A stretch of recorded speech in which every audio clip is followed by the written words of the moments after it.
and perhaps in the meantime the soul is wholly united with him in the inmost mansions, while the imagination is roaming round the suburbs of the castle, and is engaged with 1,000 wild and poisonous beasts, and thus acquiring merit by this painful conflict.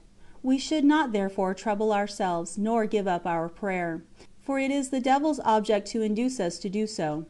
The greater part of all our troubles and miseries arise from our not understanding ourselves.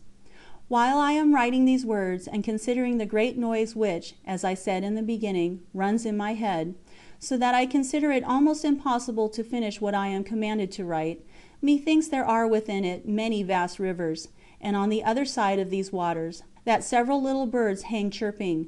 This noise is not in my ears, but in the top of my head, where they say the superior part of the soul resides. I have been in this state for some time, and it seems to be a wonderful movement of the spirit, mounting upwards with speed. God grant I may remember in the following mansions to explain the reason of this. It is not proper to do it here. It is very probable that our Lord was pleased to send me this pain in the head and infirmity, that so I might understand it better. For notwithstanding all the noise I endure, it does not hinder my prayer, nor my attention to what I am saying, for my soul remains very tranquil in her quiet, and love, and desires, and clearness of knowledge. Now if the superior part of the soul reside in the top of the head, how is it that it is not troubled by the noise? This I know not, but I do know that what I say is true. When the prayer is without suspension, then indeed the noise troubles her. But while this continues, no harm is perceived. It would, however, be a considerable evil if through this obstacle I were wholly to omit prayer. It is not therefore good to trouble ourselves on account of distracting imaginations, nor indeed to heed them at all, for if they are caused by the devil, by our acting thus he will desist. But if they come, as they do, from the misery entailed on us by Adam's side, together with many other evils which come from the same source, let us, however, bear them patiently for the love of God.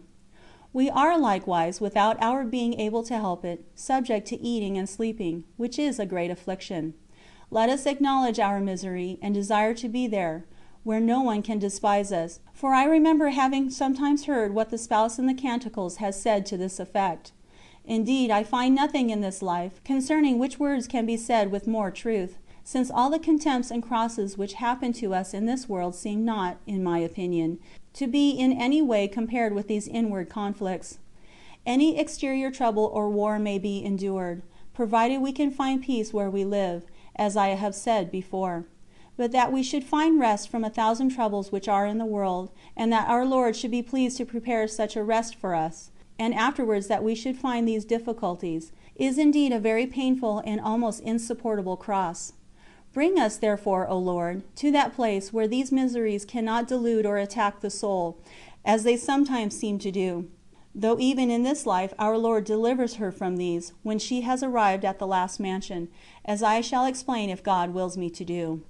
But perhaps these miseries will not afflict and torment all persons, as they have done me during many years. I was so wicked, that it seemed I desired to be thus revenged on myself, and because this proved so painful to me, I think that it may perhaps prove so to you likewise. Therefore it is that I mention it on every occasion, in order to try whether I could once make you understand it, as it is so necessary, in order that it may not always trouble and afflict you. But let these thoughts, which may be compared to a mill clock, pass by, and let us grind our corn, not omitting to work with our will and understanding. This trouble is more or less according to our health and the times.